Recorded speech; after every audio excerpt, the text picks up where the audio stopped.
अध्याय पहिला अर्जुन विषाद योग सारांश.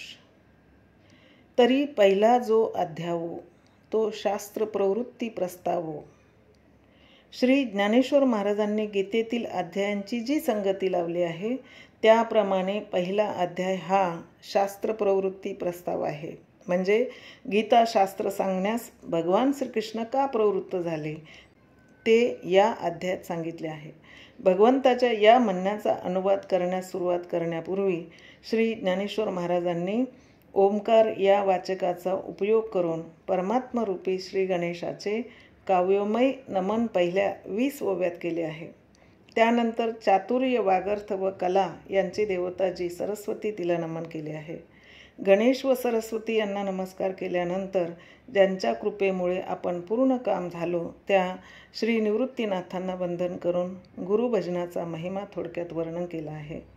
यानंतर भगवद्गीता ज्या महाभारत ग्रंथातील भाग आहे त्या ग्रंथाची परमार्थाची जन्मभूमी, सर्व विद्यांचे मूळपीठ, सर्व काव्यांचा राऊ इत्यादी विशेषणांनी थोरवी व श्रेष्ठता गायली आहे. महाभारताचे सुरस वर्णन केल्यानंतर ज्या गीता ग्रंथावर व्याख्यान करायचे त्या भगवद्गीतेचे भारत कमल परागो, जिचे विरक्त संत सोहमभावी पारंगत मुनी सेवन करतात व प्रत्यक्ष ब्रह्मदेव व महादेव जिची प्रशंसा करतात असे गुणगान केले आहे. या थोर गीता ग्रंथाचे सेवन श्रोत्यांनी स्थिर अंतकरणाने व हळुवारपणाने कसे करावे हे त्यानंतर सुचविले आहे. आपल्या पुढे जे थोर श्रोते बसले आहेत त्यांचा या बोलण्याने अनादर झाला असेल म्हणून मी आपले लाडके अपत्य सलगीने बोललो असा लढिवाळपणाचा परिहार दिला आहे.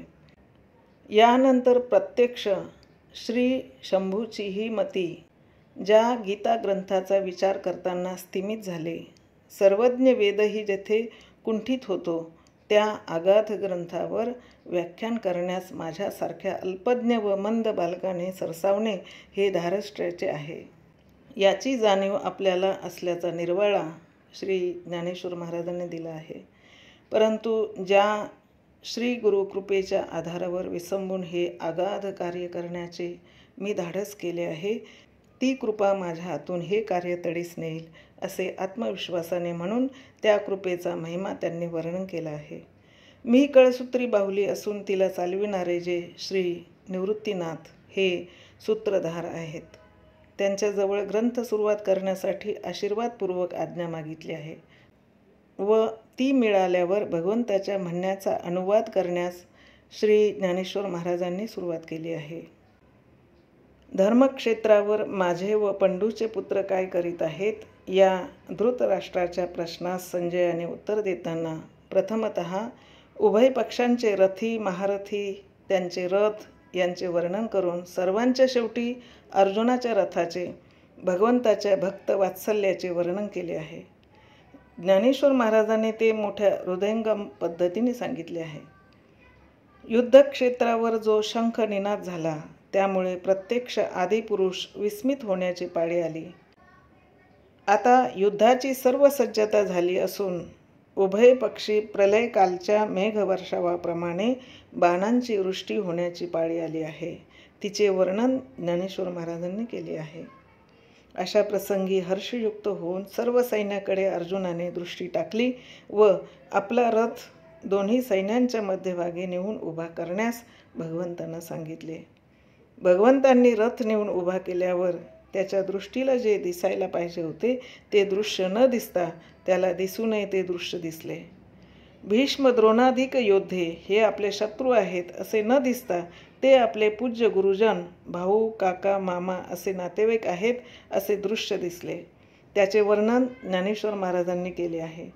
हे पाहून अर्जुनाच्या अंतःकरणात अकस्मात करुणा उत्पन्न झाली व त्याचा परिणाम असा झाला की अर्जुनाच्या अंगच्या वीरवृत्तीचा लोप होऊन प्रत्यक्ष महादेवांना युद्धात जिंकणाऱ्या अर्जुनाची गात्रे लढाईस सुरुवात होण्यापूर्वीच शिथिल होऊन त्याचे गांडीव धनुष्य अस्त्र गळून पडले. अशा त्या करुणास्पद अर्जुनाचे चित्र श्री ज्ञानेश्वर महाराजांनी उभे केले आहे. आपण युद्ध करण्यापासून का परावृत्त होत आहोत याची कारण मीमांसा करून आपल्या कृतीचे समर्थन अर्जुनाने केले आहे. त्याचा अनुवाद या अध्यायाच्या शेवटपर्यंत श्री ज्ञानेश्वर महाराजांनी केला आहे. क्षत्रियाला अनुरूप अशी वीरवृत्ती जाऊन अयोग्य अशा दया कृपा या सत्वप्रधान वृत्तीचा प्रादुर्भाव अर्जुनाच्या ठिकाणी स्पष्ट दिसलेला वर्णन केलं आहे. मला विजय नको, राज्य नको, ज्यांच्याशी मी हे युद्ध करून राज्य मिळविणार त्या आचार्य पितर पितामह या सर्वांचा नाश माझ्याकडून होणार व त्यामुळे मोठे पाप मला लागणार, ही अर्जुनाच्या अंतःकरणातील खरी भीती कौरवांना जरी कळत नसली तरी मला माझे हित अनहित कळते.